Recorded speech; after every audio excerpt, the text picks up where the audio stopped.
ಸುಮ್ಮನೆ ಅದು ಎಂಥದ್ದು GBA ಮಾಡ್ತೀನಿ, ಕನಕಪುರನೂ ಬೆಂಗಳೂರಿಗೆ ಸೇರಿಸ್ತೀನಿ, ಮಾಗಡಿನೂ ಬೆಂಗಳೂರಿಗೆ ಸೇರಿಸ್ತೀನಿ. ಅವು ಯಾವ ಚಿಲ್ಲರೆಗಳೆಲ್ಲ ನನ್ನಿಂದ ಬೆಳೆದವು.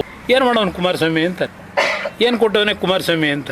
ಅವ್ರ ಕಣ್ಣೆದುರಿಗೆ ಅವ್ರ ಕ್ಷೇತ್ರದಲ್ಲಿ ನಾನು ಏನು ಕೆಲಸ ಮಾಡಿದ್ದೀನಿ ಕಣ್ಣೆದುರಿಗಿದೆ ಜನಗಳ ಹತ್ರ. ನನಗೇನು ಅದ್ರ ಬಗ್ಗೆ ಅವರಿಂದ ಯಾರಿಂದಲೂ ಸರ್ಟಿಫಿಕೇಟು ಬೇಕಿಲ್ಲ. ನನಗೆ ಜನ ಇದ್ದಾರೆ, ಅವ್ರು ಕೊಟ್ಕೊತಾರೆ. ಮುಂದೆ ಮಾತೆತ್ತಿದ್ದಾರೆ ಕುಮಾರಸ್ವಾಮಿ ಮಂಡ್ಯ ಜಿಲ್ಲೆಯಲ್ಲಿ ಕಾರ್ಖಾನೆ ತರಲಿಲ್ಲ, ನಮ್ಮ ತಾಲೂಕಲ್ಲಿ 500 ಎಕರೆ ಕೊಡ್ತೀವಿ, ನಮ್ಮ ತಾಲೂಕು ಬಂದ್ರೆ 300 ಕೊಡ್ತೀವಿ. ಈ ಹೇಳಿಕೆ ಮಾಧ್ಯಮಗಳಲ್ಲಿ ಕೊಡ್ತಾವೆ. ಅದು ಹೆಂಗೆ MLA ಕೊಡೋಕ್ಕಾಯ್ತದೆ? ಭೂಮಿನ ಕೊಡೋಕ್ಕಾಯ್ತದಪ್ಪ? MLA ಎಲ್ಲಿಂದ ತಂದು ಕೊಡ್ತಾರೆ? ನಾನು ಮುಖ್ಯಮಂತ್ರಿಗೆ ಪತ್ರ ಬರೆದೆ.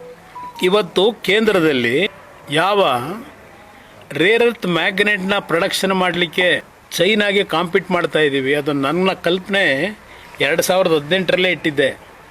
9 ಕಡೆ ಇಂಡಸ್ಟ್ರಿಯಲ್ ಕ್ಲಸ್ಟರ್ ಮಾಡಬೇಕು ಅಂತ. ಈ ಜಿಲ್ಲೆನ ಯಾರ್ಯಾರು ನಿರ್ನಾಮ ಮಾಡಿದ್ರು ಅನ್ನೋದನ್ನ ಮುಂದೆ ಹೇಳ್ತೀನಿ. ಈ ಅಭಿವೃದ್ಧಿ ಅಂತಕ್ಕಂಥದ್ದನ್ನು ಯಾರ್ಯಾರಿಂದ ಈ ಜಿಲ್ಲೆಗೆ ಅನಾಹುತ ಮಾಡಿದ್ರು, ಯಾವ ಪಕ್ಷಗಳು ಮಾಡಿದೆ ಲೂಟಿ ಹೊಡೆಯೋಕ್ಕೋಸ್ಕರ, ಈಗ ನಾನು ಮಾತಾಡೋ ಪರಿಸ್ಥಿತಿಲಿ ಇಲ್ಲ. ಹೇಳ್ತೀನಿ, ಅದು ಕಾಲ ಬರ್.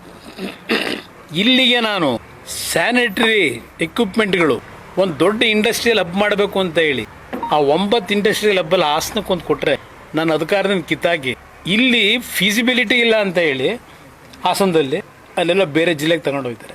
ತಗೊಂಡೋಗ್ಲಿ, ನನ್ನದೇನು ಅಬ್ಜೆಕ್ಷನ್ ಇಲ್ಲ. ಈ ಜಿಲ್ಲೆ ಜನ ಏನು ಅನ್ಯಾಯ ಮಾಡೋರೆ? ಏನು ಅನ್ಯಾಯ ಮಾಡೋದು ಈ ಜಿಲ್ಲೆ ಜನ? ನಿಮಗೂ ಓಟ್ ಹಾಕಿಲ್ವಾ? ಇದು ನನಗೆ ನೋವು.